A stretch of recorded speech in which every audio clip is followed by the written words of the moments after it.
Untuk umat Islam yang ada di Indonesia, dengar baik-baik ceramah ini, bahwa fitnah Wahabi sangat berbahaya, umumnya untuk seluruh dunia. Fitnatul Wahabiyah, ini kitab yang ditakuti oleh mereka, yang dikarang oleh Al-Alim Al-Alamah Syekh Ahmad bin Zaini bin Ahmad Dahlan Al-Makki, Mufti Mekah, pengarang kitab ini. Inilah yang menjadi guru ulamanya yang di Indonesia. Murid-murid beliau diantaranya pertama adalah Syekh Khalil Al-Bangkalani dari Madura, murid beliau.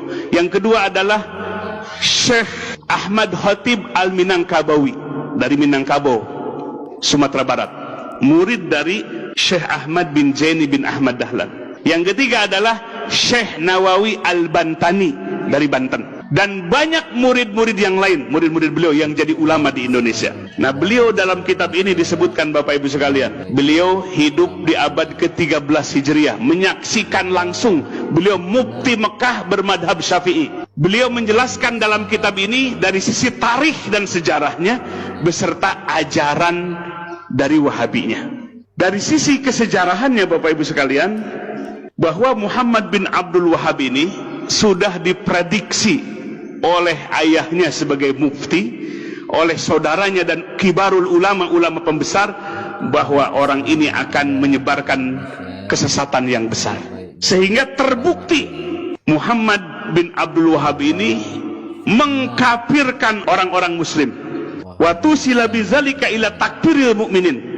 Jadi mengkafirkan orang-orang yang beriman. Maka selain daripada yang mengikuti mazhabnya adalah musyrikin. Itu pandangannya. Sehingga Bapak Ibu sekalian, pertama, faza'ama ana ziyarata qabrin Nabi SAW, sesungguhnya dia menyangka berziarah ke kuburan Nabi, wa tawassuli bihi, bertawassul dengannya, wabil anbiya, dan kepada para nabi, wal aulia, dan kepada wali, wasolihin, dan orang-orang soleh, wa ziyarati quburihim, dan menziarahi kubur mereka, syirkun syirik. Jadi kita ziarah ke Wali Songo syirik, bertawassul syirik, yang suka tawasulan.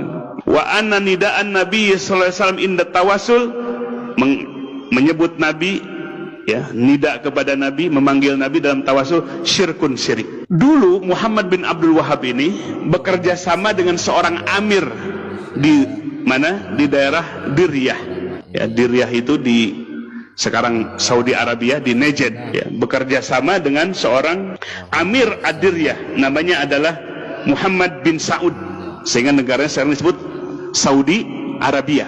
Nah, inilah kolaborasi antara Muhammad bin Abdul Wahab dengan Muhammad bin Saud. Yang satu ambisi kekuasaan, yang satu ambisi dengan pemahamannya, ingin menyebarkan pemahamannya.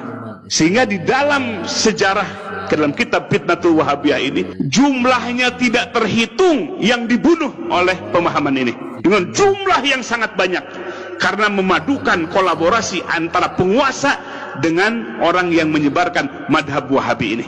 Jumlahnya tidak bisa dihitung. Di Taif, di Jeddah, di Mekah, banyak manusia yang meninggal. Bahkan terakhir, Bapak Ibu sekalian, ketika merebut Hijaz Mekah dan Madinah, mereka menggunakan senjata Inggris untuk membunuh kaum muslimin. Dalam kitab ini, dan banyak kitab-kitab yang lainnya. Maka disebutkan dalam kitab ini, musibah terbesar yang menimpa umat Islam sepanjang sejarah umat Islam adalah fitnahnya Wahabi ini.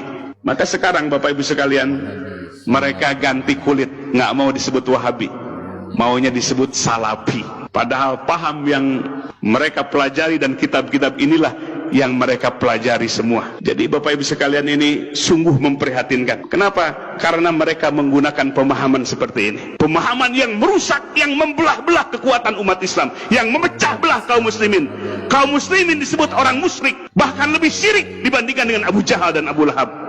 Sungguh kejam, Bapak Ibu sekalian, paham ini. Bagaimana kalau anak-anak kita mesantren di tempat itu melahirkan orang-orang yang kasar, yang radikal seperti itu?